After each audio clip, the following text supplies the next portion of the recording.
Kawan-kawan sekalian, kita perlu mencatat dengan tinta tebal bahwa PDI Perjuangan adalah partai yang menjadi enabler dari pemerintahan Jokowi hampir 1 dekade.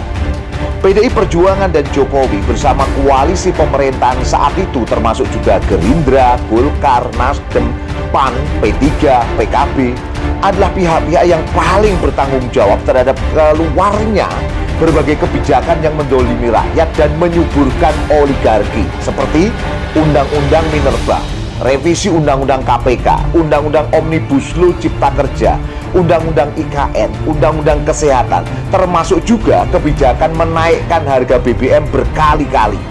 Dan catat, kekuasaan dan korupsi dalam sistem korporatokrasi seperti yang berlangsung di Indonesia adalah fenomena yang tak bisa dipisahkan. Ada adagium dari Lord Acton yang sangat terkenal, power tends to corrupt and absolute power corrupt absolutely. Kekuasaan itu cenderung korup dan kekuasaan yang absolut cenderung korupnya juga secara absolut. Ini nyambung dengan apa yang disampaikan oleh Romahur Muji. Hampir semua elected official adalah korup, dan ini yang sering jadi kartu turuf untuk menekan lawan politik.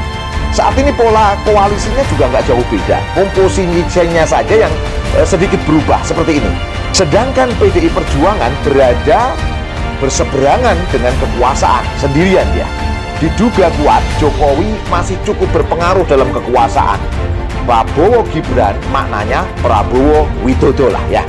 Akhirnya kartu truf PDI Perjuangan pun mulai dibongkar. Hasto jadi tersangka kasus PAW Harun Masiku.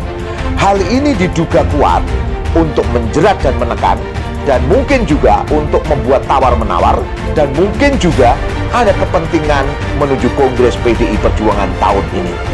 PDI Perjuangan pun melawan dengan drama yang sedang berlangsung saat ini dengan semangat iji tibeh, mati siji, mati kabeh, berusaha bongkar-bongkaran menyerang Jokowi dan keluarganya. Sangat besar kemungkinan PDI Perjuangan, wabil khusus Hasto, punya segepok kartu truf Jokowi dan keluarganya.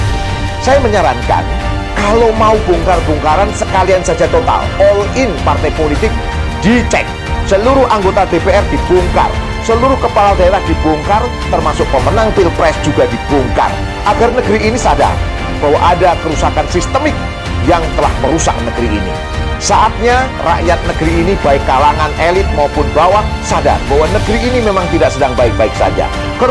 Kerusakannya sudah mengalir dalam seluruh organ, baik struktural maupun fungsional. Saatnya berbenah, bila perlu restart, ganti sistem. Pola korporatokrasi pasti akan menumbuh suburkan korupsi, termasuk di dalamnya korupsi kebijakan. Dan ini benar-benar sudah seperti lingkaran setan. Demokrasi butuh dana besar, dananya dari para oligark pemegang modal. Para pemimpin hasil demokrasi harus membuat kebijakan yang menguntungkan oligark pemegang modal. Sistem politik demokrasi dan sistem ekonomi kapitalisme harus diubah kalau ingin perubahan. Dan yakinlah, Allah Subhanahu wa Ta'ala dan Rasulnya punya solusi. Islam memiliki seperangkat sistem yang mampu mendesain pemerintahan yang bersih dan berwibawa.